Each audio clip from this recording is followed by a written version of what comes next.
kuryente o kaya sa pag-alilinya ng ating mga kuryente. Bali meron po tayong apat na pin light dito sa post ng center light. Bali 5 po yung lalatagan niya rito. Si Owen naman po yung naglalagay ng mga bracket natin para tumigas yung ating kisame. Kapag nasirayan yun, gumagawa ng bracket na kayo ng frame ng ating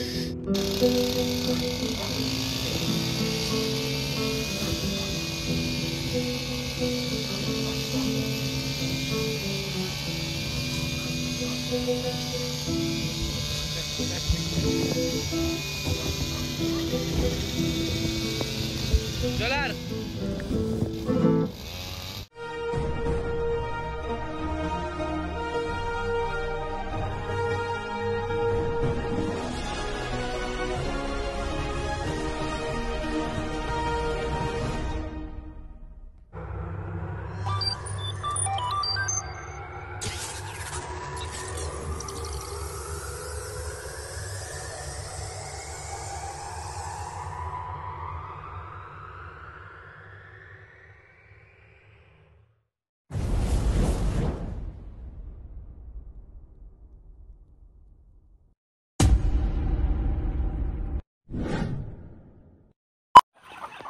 Good morning. Hello everyone. Welcome back to my vlog. Mga ka-BSK, mapagpalang araw po sa atin lahat. Ayan, bagong umaga, may bagong pag-asa. Ayan mga ka-BSK. Ayan, mapagpalang araw po sa ating lahat. At dito si Jolar. Daily routine. Yan. Nagpapakain na siya ng ating mga livestock. Yan. Ayan.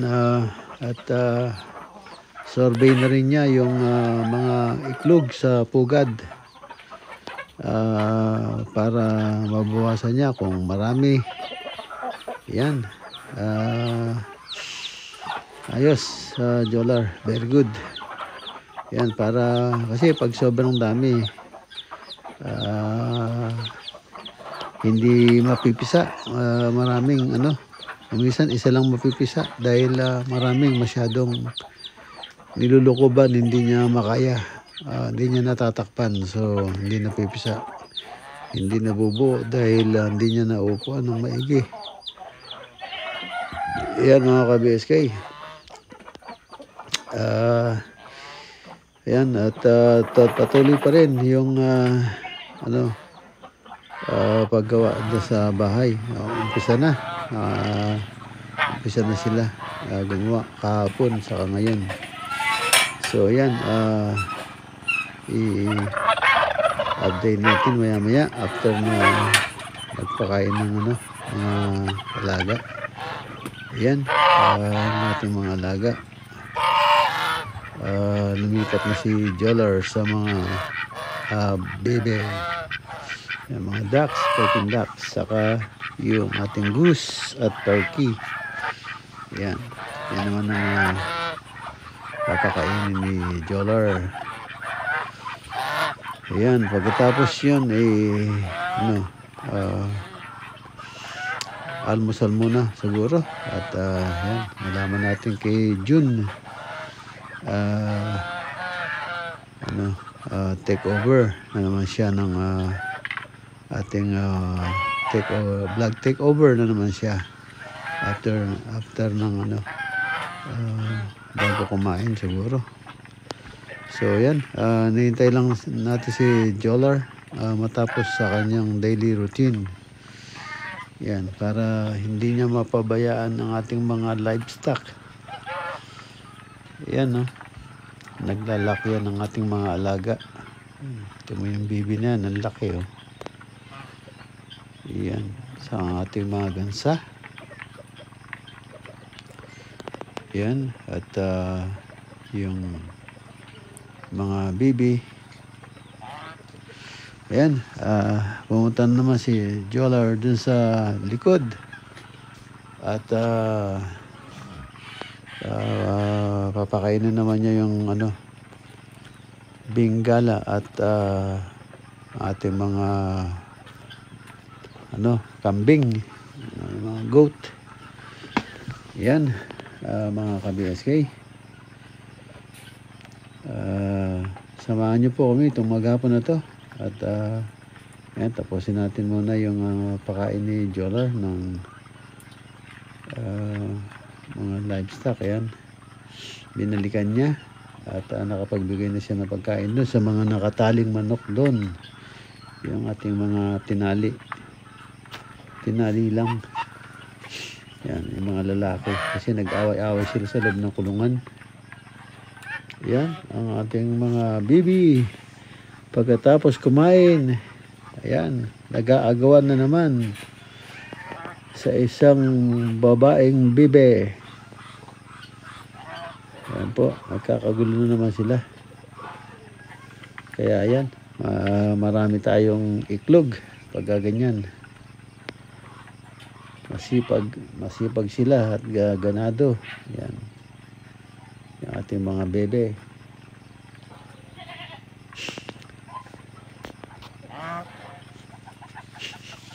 Ayan, pumunta na si Gerald sa ano, ating mga kambing. At yan, papakainin muna niya ng feeds. Yan,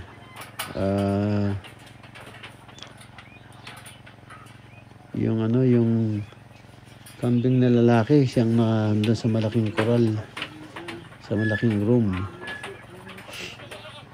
Baligtad. Sabihan ko ulit, kasi dapat doon sa malaki yung ano, yung babae, dahil buntis. Kasi pag nanganak, nandun siya sa malaki. Yan, natin. Sa hapon niya, hindi alam ng kambing kung saan na pupunta eh. Alam ng kambing kung saan siya ano eh. Saan siya yung ano niya, yung room niya, alam niya. Pero nililipat niya eh. Tingnan natin, saan nililipat ng lalaki. Yun, nililipat niya doon. Yan, dapat kunin niya yung buntis. Ilagay niya doon sa yung dalawang buntis. Kasi, bali 3 po yung buntis dyan. Yan, sana magpisa ng maganda. At mabuhay sana para naman mabawi natin yung nawala. So meron tayong dalawang ano at 3 buntis. Kung mga anak ng Tigalawa, meron tayong 6 dapat mabuhay para mabawi natin yung nawala ng last year ng tag-ulan.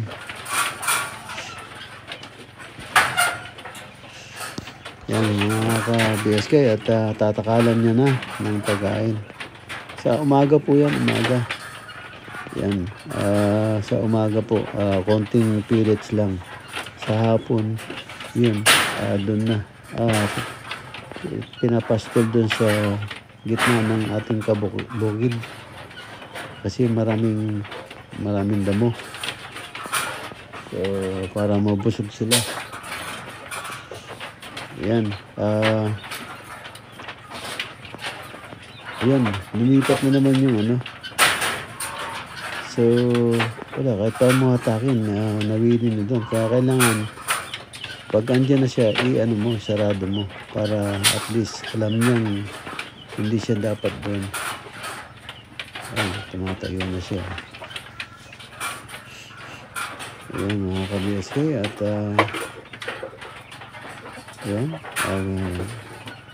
inaabotan pa rin yun ng pagkain ng ating mga kambing. At yan, gutom na.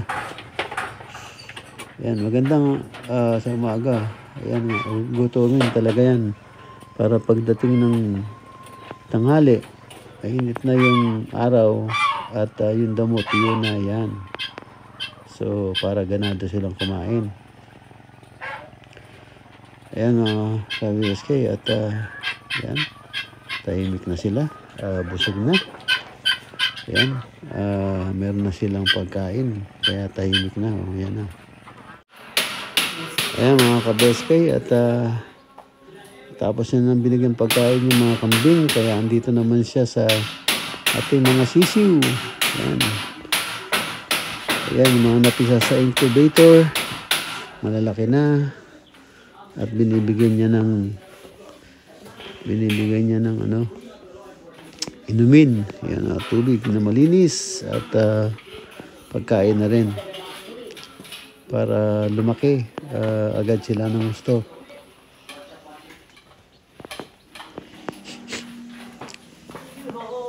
Yan na, nagkakaroon na sila ng pakpak. Mga siguro another 2 weeks. Pwede silang pakawalan.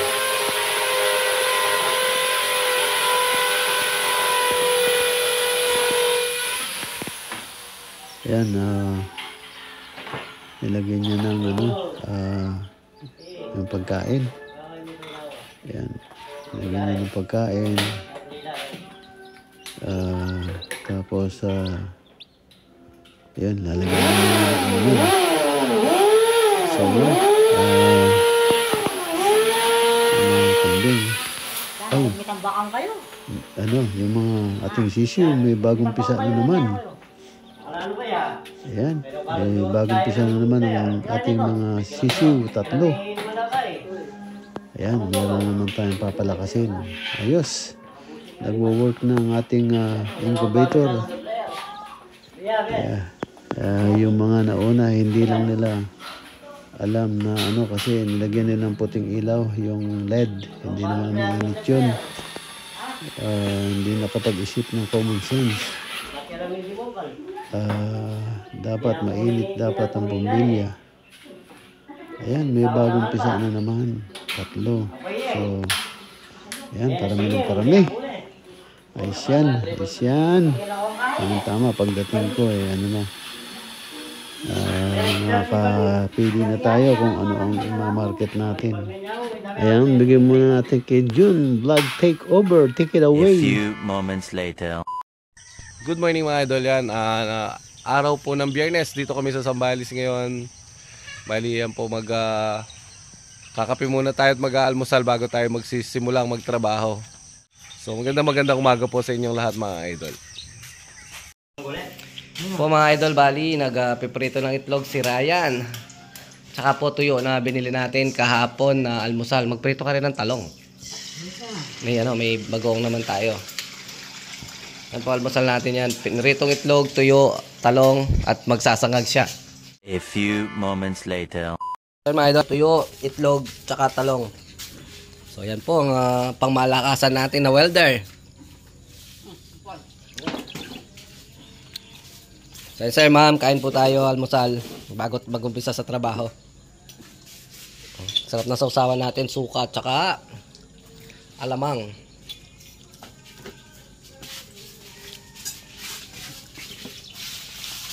Mula na tayong magtrabaho, bali ginagawa ni Ryan yung pintuan po ng ating cabinet. Tapos ayan sila Bonjing, naglalagay po na po sila ng bracket para po sa levelasyon ng ating kisame. So ito po yung ginagawa ni Ryan, na lalagyan niya ng pintuan. So po nagsimula na rin si Romar sa paglilinya ng ating mga kuryente. So bali meron po tayong 4 na pin light dito sa post, isang center light. Bali 5 po yung lalatagan niya rito. Si Owen naman po yung naglalagay ng mga bracket natin para tumigas yung ating kisame. Tapos nga si Ryan yun, gumagawa ng bracket na ngayon ng frame ng ating pinto. Gaganyan, tagilid mo siya ng konti. Parang sumasobra yata yung usok. Usok na yun. Kaya nga mausok sir tong grass cutter. June, 2-stroke yan, talagang ganyan. Maganda nga mausok para ibig sabihin malakas. Kaya sok na? Dolar! Dito ka, dito. Huwag mong igaganyan, tagilid mo siya ng konti. Parang sumasobra yata yung usok. Usok na yun. Kaya nga Mausok sir tong ano, tong grass cutter.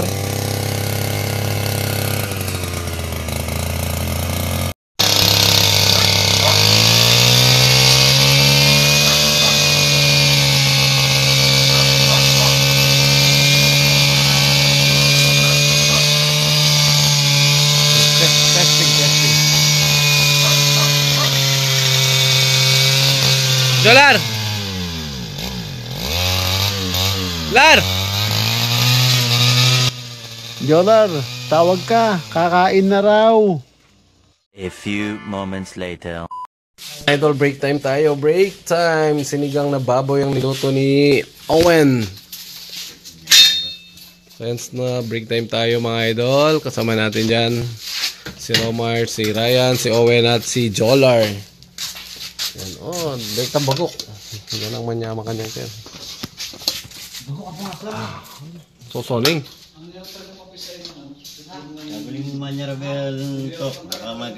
346 minutes later. Ayan, tapos na po silang mag-lunch. Yan, panangalian. Kwentong tambay muna tayo.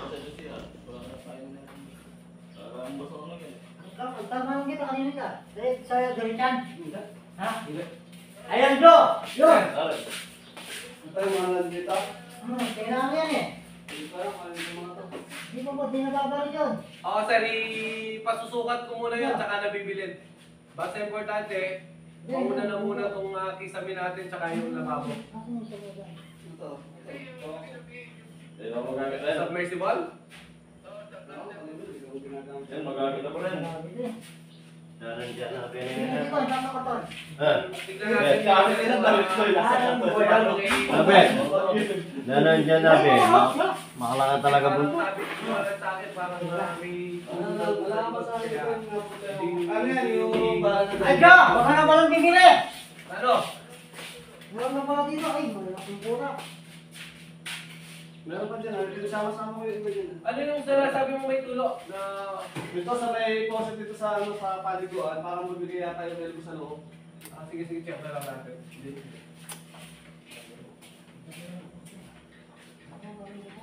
Oo, sige.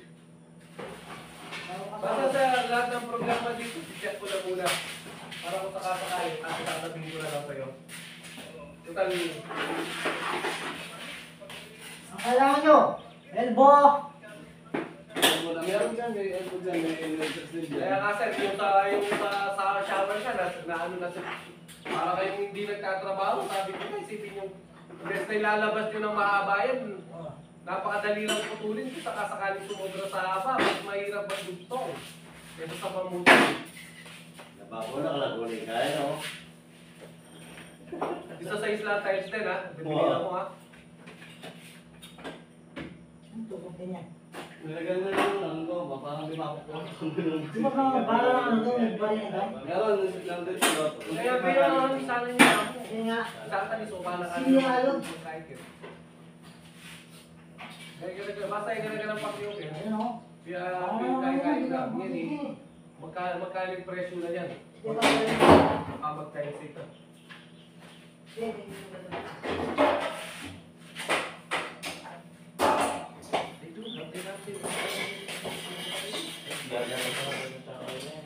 Alam mo. Kapalilinis ko ako, kapalilinis ko.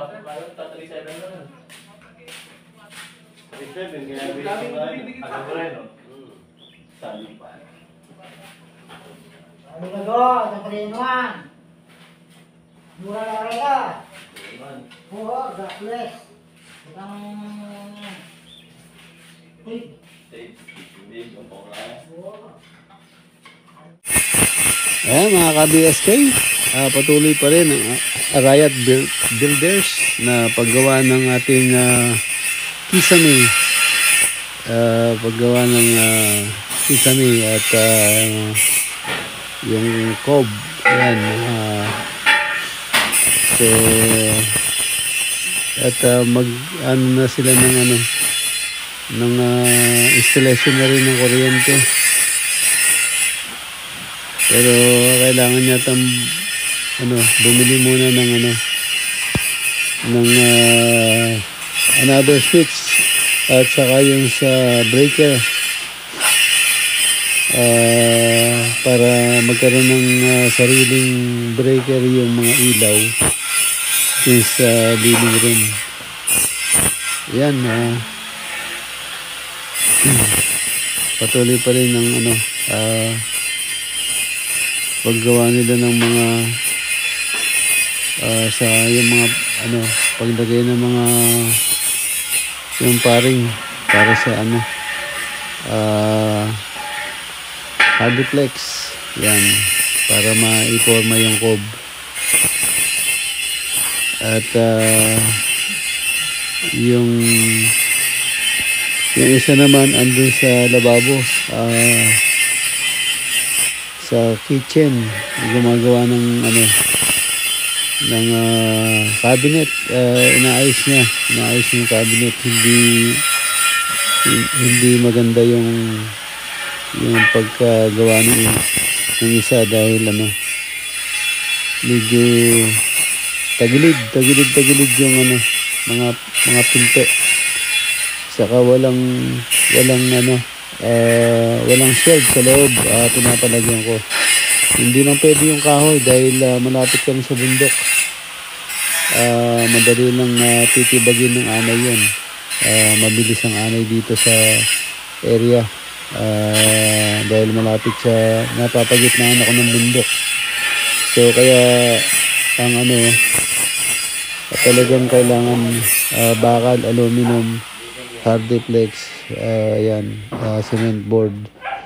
Yan ang dapat gagamitin. So kaya pinagamit ko tubular sa cabinet. Ayan, si Ryan. Ayan. Hindi po naninira yan. Talagang lang niya, nickname lang niyan, si Ryan. Ayan, at nagwe-welding siya ng mga pinto ng cabinet. Ayan mga ka-BSK, pasensya na po kayo at mahilig talagang kumanta yan habang nagwe-welding para ganado at maging kaliskis, bangus yung kanyang welding. Kaya pasensya na po kayo at kumakanta po siya. Kumakanta po yan, hindi po umiiyak. Wala stick, tumahimik. Mukha yatang narinig ako. Ayan, nagseryoso tuloy. Ayan po si Ryan.